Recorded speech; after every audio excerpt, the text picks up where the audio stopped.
Bonjour et bienvenue. Prenez place à nous pour un nouveau chapitre sur les physiques avec votre professeur Lovely Modelis. Aujourd'hui, notre cours de physique sera basé sur la masse d'un corps. Pour commencer, laissez-moi vous présenter notre plan du cours. Dans notre plan du cours, nous allons tout d'abord introduire le chapitre, c'est-à-dire parler de la masse d'un corps. Deuxième point, définir la masse. Troisième partie, parler des caractéristiques de la masse. Quatrième point, les qualités d'une balance. Cinquième, faire un bref rappel. Et sixième, pour finir, faire un petit test d'évaluation pour faciliter la compréhension de nos internautes.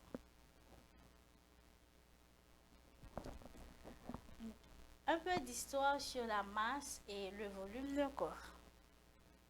Grâce au physicien anglais Isaac Newton, né en 1642 et décédé en 1727, il a donné une loi générale expliquant à la fois le mouvement des planètes et l'existence du poids, ou encore à la loi d'attraction universelle.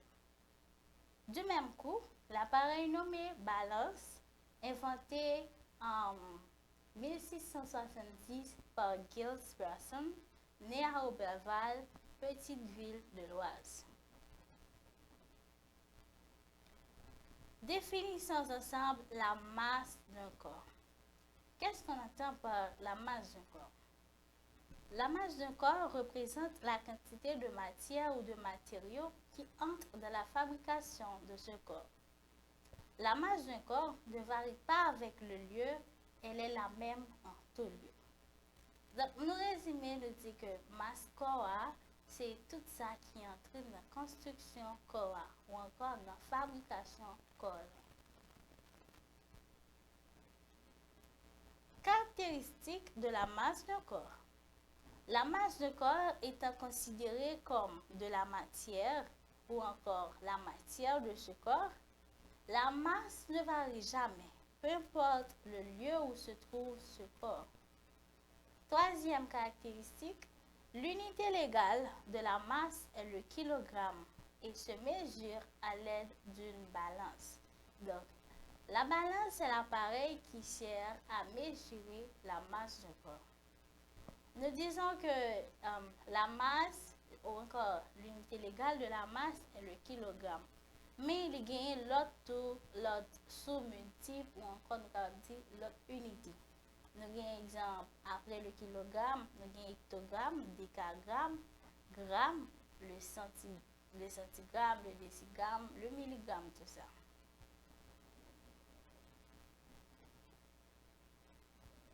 Qualité d'une balance. Parlons des qualités fondamentales d'une balance. Nous disons une balance qui a trois qualités fondamentales.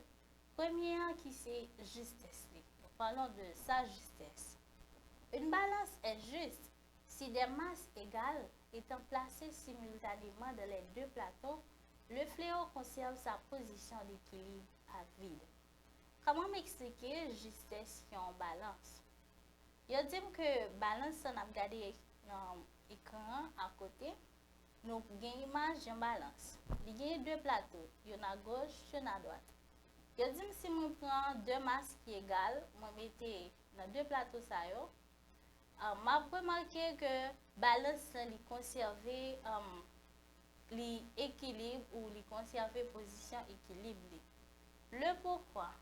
Parce que deux masses qui sont sur le plateau sont égales.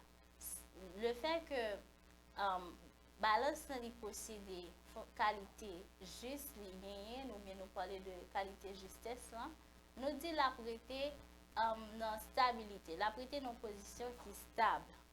Parce que pas une qui est plus fort que l'autre, ou pas pour remarquer bon gauche penché, ni ou pas pour remarquer bon droite penché. Là, ça nous parlait de qualité balance, nous parlait de justesse. C'est ça qui définit balance. Deuxième qualité fondamentale, nous parlons de fidélité. Nous parlons de sa fidélité. Une balance est fidèle lorsque les guides se retrouvent la même position d'équilibre quand on recommence plusieurs fois la même pesée. Cette qualité est essentielle. Parmi toutes qualités, nous disons essentielles, mais ça même est encore plus essentiel, est encore plus important. Pour qui ça? Si moi fais une expérience avec deux masses égales, ou bien avec une première masse, moi j'ai une position, là moi je refais même expérience avec même corps, moi je remarquer même position d'équilibre. S'il pas comme ça, nous déterminer que nous dit pas fidèle. Mais autrement dit comme ça, nous parlons de fidélité balance. C'est pour ça que considéré comme un point qui est vraiment essentiel. Troisième qualité fondamentale d'une balance, nous parlons de sa sensibilité. Une balance est sensible quand, malgré la valeur la plus petite surcharge qui est placée sur l'un des plateaux, provoque le déplacement de l'aiguille. Comment m'expliquer partie sensibilité ça? Donc, je dis quel que soit corps moi ta mettre qui gagne en masse, ça veut dire parce que tout corps gagne en masse. N'importe quoi moi ta mettre, il te mettre tes petites dimensions que moi ta joindre. Moi ta seulement mettre sous plateau m'a remarqué aiguille là à déplacer. Pour qui ça? Parce que plateau a été senti il y a un corps qui a une masse sur lui. Les senti il y a un objet qui déposé sur lui. Donc de ce fait, aiguille là déplacer. Laissez nous parler de sensibilité. C'est un point qui est important dans une balance. Mais vous considérez point qui est essentiel, qui n'est pas capable là, c'est fidélité balance. Pour nous commencer, nous avons parlé de origine ou bien nous avons fait un bref rappel parce que nous devons parler de physiciens en anglais qui ont nous naissance ensemble avec qui te fait nous faire connaissance ensemble avec loi attraction universelle là, qui c'est Isaac Newton et grâce ensemble avec Giles Pearson qui fait qu'on a parlé de balance. Nous dit balance c'est appareil qui permet de mesurer masse d'un corps. Donc nous dit balance tout est vraiment important côté les mêmes gagner trois qualités fondamentales. Et nous dit que la masse d'un corps c'est tout ça qui entre dans la fabrication corps ça. Et nous dit masse là, l'exprimer ou encore unité légale, c'est directement le kilogramme symbole kg. Donc nous allons faire un bref, nous allons faire un petit test d'évaluation pour faciliter la compréhension internaute. Test d'évaluation. Nous avons environ 4 questions bien simples pour nous répondre ensemble. Première question. Comment s'appelle l'inventeur de la loi d'attraction universelle? Petit A, Isaac Newton ou petit B, Giles Pearson?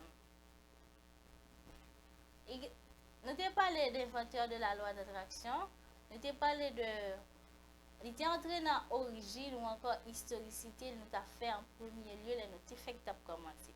Donc, l'absolu que nous avons dit, c'est petit A qui c'est Isaac Newton. Nous avons parlé de Isaac Newton. Numéro 2. À quoi sert une balance? Petit A. Pour mesurer la masse d'un corps ou pour mesurer le poids d'un corps? Question bien facile et réponse bien facile. Nous disons que la balance, elle sert directement à mesurer la masse d'un corps. Troisième question. Quel est le symbole de la masse d'un corps? Symbole masse d'un corps, est-ce que c'est petit A grand M ou petit B kg ou petit C petit m? Nous dit de préférence que symbole masse là c'est petit m. C'est-à-dire que numéro C ou encore petit c. Question 4 pour finir. Quelle est l'unité légale de la masse? Est-ce que c'est petit A kilogramme ou B newton ou bien C aucune de ces réponses? Ok, nous dit oui. L'unité légale de la masse est le kilogramme. Donc la bonne réponse est le petit A. Merci d'avoir suivi avec nous ce cours de physique. N'oubliez pas, mes chers amis, de liker, d'abonner et de partager pour plus de vidéos. Au revoir et à la prochaine.